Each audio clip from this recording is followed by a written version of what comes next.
नमस्कार साथियों, स्वागत है आप सभी का आपकी अपनी पाठशाला पर। मैं हूं अंकित अवस्थी और आप हैं मेरे साथ में एक ऐसे विषय पर चर्चा करने के लिए जिस पर हमने पहले भी कई सेशन किए हैं कि हमारे देश में राष्ट्रगान, राष्ट्रगीत, स्टेट गीत, इनके विवाद अक्सर क्यों होते हैं और हाल ही में राष्ट्रगीत से जुड़ा ऐसा कौन सा विवाद है जिसके चलते कांग्रेस के दो बड़े नेता राहुल गांधी और सोनिया गांधी के ऊपर केस हो गया है।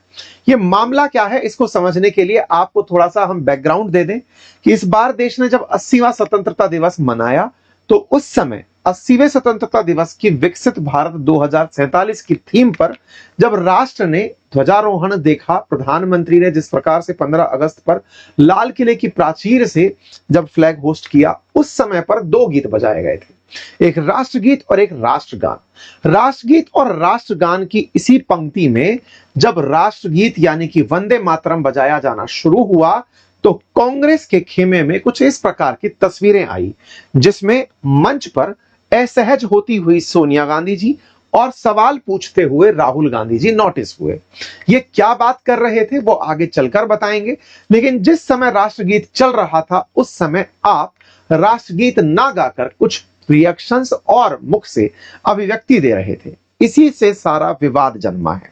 भाजपा का मानना है कि सोनिया गांधी जी ने इस समय वंदे मातरम नहीं गाया, हालांकि कांग्रेस ने उनके इस रिएक्शन पर अपनी क्या टिप्पणी दी है आगे चलकर बताएंगे। बीजेपी ने इसके चलते सोनिया गांधी और राहुल गांधी जी के खिलाफ इस कंट्रोवर्सी के चलते कंप्लेंट दर्ज कराने का कंप्लेंट दर्ज हुई है और अब देखना होगा कि दिल्ली पुलिस की इंक्वायरी में क्या निकल कर आता है। पूरा मसला क्या है बताएंगे, इस पर सत्ता पक्ष विपक्ष के ऊपर सवाल दाग रहा है, उसका इतिहास क्या है, सारी जानकारी बताएंगे। और कब से यह हुआ, क्या राष्ट्रगीत भारत ने अभी वंदे मातरम बनाया है या पहले से ही था, और जब पहले से ही था तो अभी क्या बदला है। जानकारी है कि दिल्ली पुलिस ने राहुल और सोनिया गांधी के खिलाफ वंदे मातरम अपमान से जुड़े मामले की जांच शुरू कर दी है। 16 अगस्त को आईपी एस्टेट थाने के अंदर एक वकील की शिकायत पर यह मामला हुआ। शिकायतकर्ता ने आरोप लगाया कि वंदे मातरम के शुरुआती हिस्सों के बाद सोनिया गांधी ने कुछ इशारे किए जिन्हें गाना जारी रखने पर आपत्ति के तौर पर देखा गया। शिकायत का एक वीडियो का भी जिक्र है जिसमें राहुल गांधी के कथित तौर पर हम वंदे मातरम नहीं गाएंगे ऐसा कहने का दावा किया गया है। अब क्या है, तो जब बात मैं आपसे कह रहा हूं कि लाल किले की प्राचीर से जब स्वतंत्रता दिवस पर पहली बार वंदे मातरम का पूरा संस्करण गाया गया तब से यह मामला जुड़ा हुआ है। अब यह क्या कहानी है इसको डिटेल में अब आपको मैं लेकर चलूंगा। कैसे विवाद शुरू हुआ वो बताऊंगा। हुआ कुछ यूं कि 15 अगस्त को, अच्छा उससे पहले जानिए कि 15 अगस्त को देश ने पहली बार लाल किले पर वंदे मातरम का पूरा 6 अंतरों वाला वंदे मातरम गाया है। देश की आजादी के 80वें वर्षगांठ पर यह पहली बार हुआ है कि भारत ने अपना राष्ट्रगीत पूरा बजाया गया है। अब आप पूछेंगे राष्ट्रगीत पूरा बजाया गया है, इसका विवाद क्या था, पहले क्यों नहीं बजाया गया, कब बजाना कंपलसरी किया गया, और नहीं बजाया गया तो आज तक पनिशमेंट क्यों नहीं हुआ और अब पनिशमेंट की बातें क्यों आ रही हैं, बताएंगे। पहले कांग्रेस का विवाद जान लीजिए। तो देखिए कांग्रेस का विवाद तो यह है कि कांग्रेस ने मतलब राहुल गांधी जी ने और सोनिया गांधी जी ने जब स्वतंत्रता दिवस का दौरान कार्यक्रम चल रहा था तो उस समय राहुल गांधी थोड़े परेशान दिख रहे थे। ये वो वीडियो है जो कि पूरी तरह से राहुल गांधी जी और सोनिया गांधी जी कांग्रेस मुख्यालय पर जब फ्लैग होस्टिंग हो रही है उस समय का आया हुआ वीडियो है। अगर आप इसे ध्यान से देखें तो ये कुछ इस तरह से है, आप तसल्ली से इसे देखें तो 53वें सेकंड पर जाकर के पहले शुरुआत में फ्लैग के साथ साथ जनगण मन वंदे मातरम बजाया जा रहा है, गाया जा रहा है, आप गुनगुना भी रहे हैं, लेकिन 53वें सेकंड में क्योंकि पूरा 3 मिनट से अधिक का ये वंदे मातरम के 6 अंतरे का गीत है, तो ऐसे में वंदे मातरम जो हमारा राष्ट्रीय गीत है उसके जैसे ही 2 अंतरे निकलते हैं उसके बाद आपकी प्रतिक्रिया आना शुरू हो जाती है। 2 अंतरे और 6 अंतरे की क्या कहानी है, इसका एक इतिहास है। असल में कांग्रेस ने 1937 में केवल 2 अंतरे ही मानने का निर्णय लिया था, उसके बाद से 6 अंतरे और 2 अंतरे की लड़ाई शुरू हो गई। आज जो वंदे मातरम गीत गाया जा रहा है वो पूरा 6 अंतरे का है और हाल ही में भारत की संसद में उसे राष्ट्रगीत की वो सुरक्षा प्राप्त हुई है जो राष्ट्रगान के साथ है, जो संविधान के साथ है, कि अगर उसका अपमान होता है तो 3 साल की सजा दी जा सकती है। तो अब आप यहां पर राहुल गांधी जी का फेशियल एक्सप्रेशन देखें। ये अपने मतलब अपना जिस तरह से चेहरा है उसको घुमाएंगे अपनी माता जी की तरफ, और वहां पर सोनिया गांधी जी कुछ बोलते हुए सुनाई दे रही हैं। सोनिया गांधी जी बोलते हुए दिखाई दे रही हैं, और उसी दौरान एक कोऑर्डिनेटर उनके साथ बातचीत करने के लिए मंच पर आता है, जिससे वो कुछ बोलती हुई दिखाई दे रही हैं। माइक में बाकी सब लोग जिस तरह से वंदे मातरम गुनगुना रहे हैं, अजय माकन जी देख रहे हैं कि बगल में क्या हो रहा है, कैमरा उन्हें पूरी तरह नोटिस कर रहा है। राहुल गांधी जी गर्दन घुमा करके पूछ रहे हैं कि क्या हुआ है। इस बीच में खड़गे जी कुछ बोलते हैं। खड़गे जी बोलते हैं, सोनिया गांधी जी यहां पर कुछ गुस्सा जाहिर कर रही हैं। सोनिया गांधी जी गुस्सा जाहिर कर रही हैं, आप वंदे मातरम बोलना रुक जाते हैं। इसी बीच में फिर एक व्यक्ति दौड़कर आता है और ये अपनी शिकायत दर्ज करा रही हैं। ये व्यक्ति जब आता है तो यहां पर बातचीत होती है कि भाई ये सब क्या हो रहा है। इधर सोनिया गांधी जी जाकर के उन व्यक्ति से कुछ कहती हैं। सोनिया गांधी जी कुछ व्यक्ति से कहती हैं। इस बात को यहां पर इस तरह से लिया जाता है कि इनसे पूछा जा रहा है कि हम क्यों गा रहे हैं, तो क्यों गा रहे हैं, तो इस बात को ऐसे लिया गया। बाद में कांग्रेस की तरफ से यह कहा गया कि सोनिया गांधी जी खड़गे जी के बारे में कह रही हैं कि वो बहुत देर से खड़े हैं, उनके लिए चेयर लेकर आओ। चेयर की बात ये जो जयराम रमेश जी हैं उन्होंने सोशल मीडिया पर जानकारी देते हुए कहा कि उन्होंने उस समय इन्हें बहुत देर तक खड़ा देख करके इस तरह का रिएक्शन दिया। खैर, इसके बाद विवाद शुरू हो गया। बीजेपी ने इसको इस तरह से लिखा कि देखिए, जब वंदे मातरम हो रहा था तब ऐसे हुआ, और जब वंदे मातरम हो गया तब कुछ इस तरह की चीजें हुई। अमित मालवीय का भी इसके ऊपर ट्वीट आया और तमाम लोग इस पर ये चीजें निकल कर आई। इस बीच में राहुल गांधी की एक ऑडियो क्लिप भी बाहर निकल कर आई, जिसमें we are not singing Vande Mataram शब्द का दावा किया गया कि ये ऐसा कह रहे हैं। ऐसे में अब ये ऐसा कह रहे हैं या नहीं, इसके पीछे जो ऑडियो है वो जो वहां पर कैमरे से रिकॉर्ड हुआ है उसको देखा जा रहा है, जिसमें राहुल गांधी जी और सोनिया गांधी जी शायद कुर्सी के लिए तो नहीं लड़ रहे हैं कि भाई खड़गे जी के लिए कुर्सी लेकर आओ, क्योंकि सोनिया गांधी जी और राहुल गांधी जी लगातार संयोजक से बात कर रहे हैं। कुर्सियां आनी होती तो अब तक आ गई होती। अदरवाइज यहां पर इस तरह की जो चर्चाएं चल रही हैं, उन चर्चाओं में ये बात ऑडियो के अंदर कैमरे पर रिकॉर्ड हुई बताई गई कि यहां पर आप कह रहे हैं कि हम 2 अंतरे गाने वाले। तब ये कंट्रोवर्सी की शुरुआत क्या से है, अब उसका थोड़ा सा मैं आपको इतिहास लेकर चलता हूं। इतिहास है वंदे मातरम का बंकिम चंद्र चट्टोपाध्याय के द्वारा गाए हुए इस राष्ट्रगीत के कारण, क्योंकि बंकिम चंद्र चटर्जी के द्वारा यह बात पहली बार अपने बंग दर्शन में प्रकाशित की गई थी। उनका एक उपन्यास है आनंद मठ के नाम से। उस आनंद मठ के वंदे मातरम अंग्रेजी मतलब आनंद मठ के अंदर उन्होंने ये गीत लिखा था। असल में जब अंग्रेजी शासन भारत में था तब उस समय अंग्रेजी शासन के खिलाफ राष्ट्रीय भावना का एक प्रतीक वंदे मातरम बन गया था।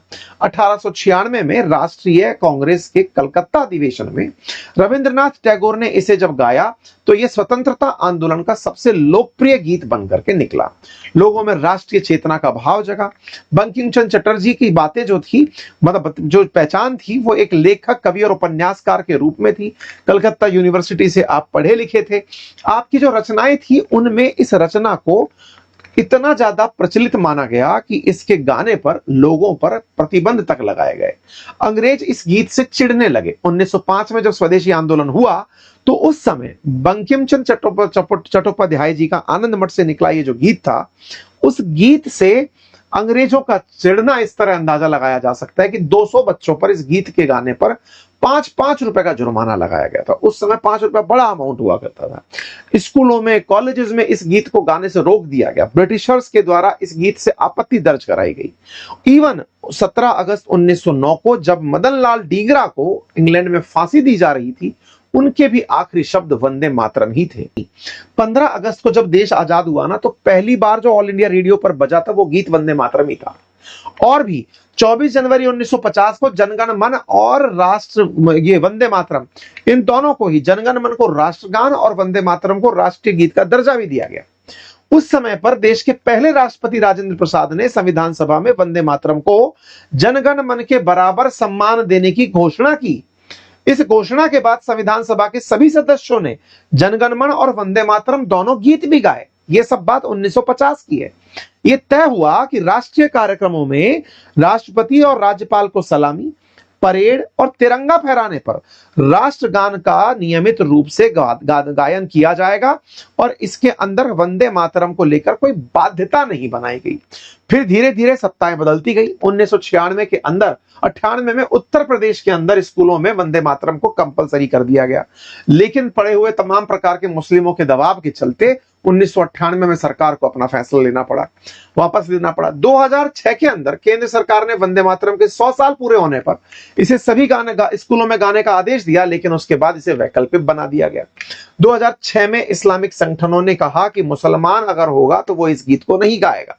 2019 में दिल्ली हाईकोर्ट ने जनगण मन के बराबर दर्जा देने की जो मांग थी उसको भी खारिज कर दिया, लेकिन 2025 में केंद्र सरकार ने वंदे मातरम की 125वीं सालगिरह पर बकायदा एक अभियान शुरू किया। 7 नवंबर से लेकर 2025 से लेकर 7 नवंबर 2026 को 150वीं सालगिरह के रूप में, और यह तय किया गया कि हम इसे वर्षगांठ ईयर के रूप में मनाएंगे और इसे एक राष्ट्रीय समारोह का दर्जा देंगे। कायदा आपके सामने ये तमाम जो ये पीआईबी की कटिंग है, ये इस बात की प्रामाणिकता देती है। फिर 6 फरवरी 2026 को गृह मंत्रालय ने वंदे मातरम के आधिकारिक गायन को लेकर एक प्रोटोकॉल जारी किया कि इसे कब गाया जाएगा, कैसे गाया जाएगा, और यह तय किया कि कांग्रेस जिन 2 स्टैंजा की बात करती है, हमको 6 की 6 स्टैंजा गनवाने हैं, तो पूरे 6 स्टैंजा गाए जाने का प्रावधान किया गया कि नहीं 6 की 6 गाए जाएंगे। तय हुआ कि वंदे मातरम के प्रोटोकॉल में राष्ट्रगान से पहले वंदे मातरम गाया जाएगा, सामूहिक रूप से पूरे 6 पैरा गाए जाएंगे, राष्ट्रगीत के सभी 6 अंतरे 3 मिनट 10 सेकंड में गाए जाएंगे और जरूरत पड़ने पर गीत को प्रिंट करवा करके भी बांटा जाएगा। राष्ट्रगीत के दौरान सभी लोग सावधान खड़े रहेंगे और सरकारी स्कूलों में दिन की शुरुआत भी इससे की जाएगी। और यह तय किया गया कब कब गाया जाएगा, जैसे राष्ट्रध्वज को परेड में लगाते समय, तिरंगा फहराते समय, किसी कार्यक्रम में राष्ट्रपति के पहुंचने पर, राष्ट्रपति के संबोधन से पहले, राज्यपाल उपराज्यपाल के समारोह में, राज्यपालों के भाषण से पहले। ये तमाम चीजें तय की गई कि कब गाया जाएगा और छूट कब दी गई। तो बोले फिल्मों के अंदर अगर बच गया तो खड़े मत होना। इस पर हमने डिटेल में आप लोगों के सामने पहले भी एक सेशन किया है। अभी ताजा अपडेट क्या हुआ, सरकार ने इसी जुलाई 2026 में जब संविधान के अंदर, विधान के अंदर एक परिवर्तन करते हुए पार्लियामेंट ने एक बिल निकाला कि parliament passes a bill granting Vande Mataram same statutory protection as national anthem. तो राष्ट्र में अभी जो नया परिवर्तन हुआ है ना, वो बीते 15 दिनों में, वो ये है कि सरकार ने इसको अब वही सुरक्षा दे दी है जो जनगण मन को थी। क्या दे दी है कि जैसे जनगण मन के साथ अगर अपमान हुआ तो 3 साल की सजा है, वैसे ही वंदे मातरम के साथ अगर अपमान होता है तो 3 साल की सजा का प्रावधान है। राष्ट्रीय सम्मान अपमान निवारण अधिनियम 1971 के अंदर यह प्रावधान कर दिया गया कि इसके साथ हुआ अपमान पूरी तरह से कैसे कंसीडर किया जाएगा। यह बात अभी 15 दिन पहले ही हुई है। ऐसे में चूंकि इसका दर्जा 1950 से ही राष्ट्रगीत था तो उसमें नया कुछ नहीं जुड़ा, लेकिन चूंकि इसे सम्मान से जोड़ दिया गया है और इसके अपमान पर 3 साल की सजा का प्रावधान है, इसलिए यह विषय बनता है कि पुलिस की अगर इंक्वायरी में यह बात सही पाई जाती है तो राष्ट्रगान के अपमान के चलते केस होगा, और उनके ऊपर जो केस हुआ है वो इसी कानून के तहत हुआ है। जब 16 अगस्त को अमित शाह जी राजस्थान आए हुए थे, तब उन्होंने इस बात को उठाया कि कांग्रेस की ये मानसिकता है, ये तुष्टिकरण की मानसिकता है कि राष्ट्र से पहले उन्हें मुस्लिम अपीजमेंट नजर आ रहा है, कि मुसलमान बुरा मान जाएगा अगर हमने 6 स्टैंड जगा दिए। बाकी अब इसके ऊपर राजनीति है। कांग्रेस के विरोध में बीजेपी के द्वारा तमाम जगहों पर प्रदर्शन किया जा रहा है। ये प्रदर्शन हो ही रहे थे, इसी बीच में कांग्रेस ने अपनी सफाई दे दी, कहा कि साहब ये केवल सोनिया गांधी जी द्वारा खड़गे जी की मदद के लिए किया जा रहा था। ये सब चल ही रहा था कि इसी बीच में कांग्रेस का एक गोवा अधिवेशन हो जाता है। गोवा कांग्रेस का एक अधिवेशन होता है और वहां पर मामला बिल्कुल ऐसे हो जाता है। वहां पर भी स्टैंजा में कांग्रेस के द्वारा केवल 2 ही अंतरे गाए जाते हैं, पूरे 6 अंतरे का नहीं गाया जाता।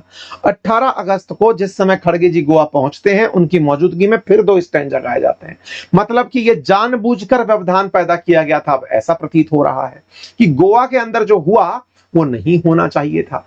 टेक्निकली अगर यहां 2 अंतरे गवे हैं, इसका मतलब जो राष्ट्रीय कांग्रेस के जो मुख्यालय पर जो हुआ था उसमें जानबूझ करके ही व्यवधान डाला गया था। अब ये तो खैर जांच का विषय है, क्या सही क्या गलत, लेकिन हां इस पर अब भरपूर राजनीति है और हो सकता है कि यह मसला आगे चल के राजनीति के एक बड़े मुद्दों में देखा जाए। नागालैंड चर्च का भी एक विरोध का मामला था जो निकल कर आया था, लेकिन बाद में वो फिर मतलब ज्यादा सुर्खियां नहीं रहा। फिलहाल के लिए इतना ही। जानकारी पसंद आई हो तो सेशन को साझा करें। आप इस विषय पर क्या सोचते हैं अपनी राय कमेंट बॉक्स में जरूर रखें। और हां, हमारी यात्रा से जुड़े अपडेट लेने के लिए हमारा लिंक जो वेब चैनल का है वो हमने अंकित अवस्थी व्लॉग्स का कमेंट बॉक्स में पिन किया हुआ है, आप वहां से उसे देख सकते हैं। धन्यवाद।